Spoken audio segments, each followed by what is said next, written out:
بہت سارے لوگ یہ مطالبہ کرتے ہیں کہ کوئی ایسا وظیفہ بتا دیا جائے کہ ہم اللہ سے جو بھی مانگے اور ہماری دعا قبول ہو اور وہ چیز ہمیں ملے۔ یہ بات سن کر مجھے تو افسوس ہوتا ہے۔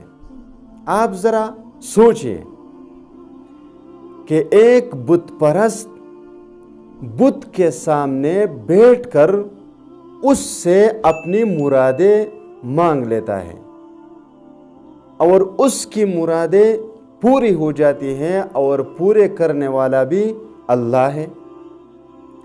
اب اس شخص کا یقین اس بت پر بنا ہوا ہے اور اس کا اتنا یقین ہے کہ اس سے مانگتا ہے اور اس کو مل جاتا ہے۔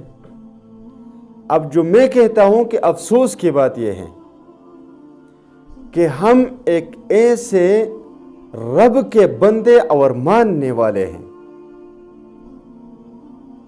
کہ وہ سب کچھ بنانے والا، سب کو رزق دینے والا، موت اور زندگی دینے والا ہے، صحت اور بیماری دینے والا بھی وہی اللہ ہے، رزق دینے والا بھی اللہ ہے، مال دینے والا بھی اللہ ہے۔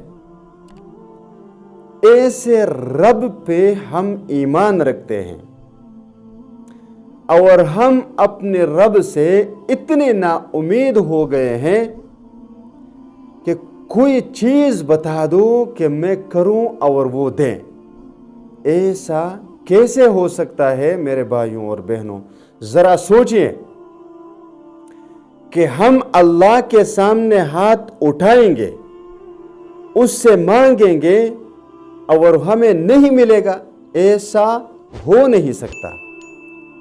لیکن پہلی بات تو یہ ہے کہ ہماری دعاؤں میں وہ خلوص نہیں،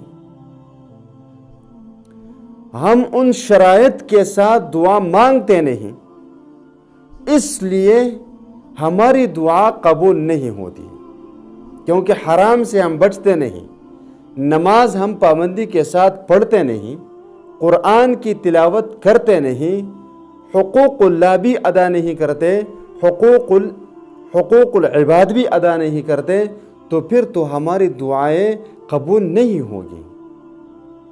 آپ ایسا کریں کہ آپ 5 وقت کی نماز پڑھ لیا کریں، 5 وقت کی نماز پڑھ لیا کریں، آپ کی دعا قبول ہوگی۔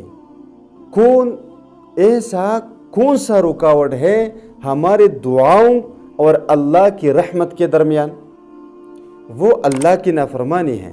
اگر ہم اللہ کی نافرمانی سے بچیں، ہم اللہ کے حقیقی بندے بنیں، یقین کریں ہم جو بھی مانگیں گے اللہ کی طرف سے فوراً دیا جائے گا۔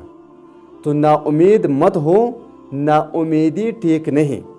اللہ تبارک و تعالیٰ کی رحمت وسیع ہے۔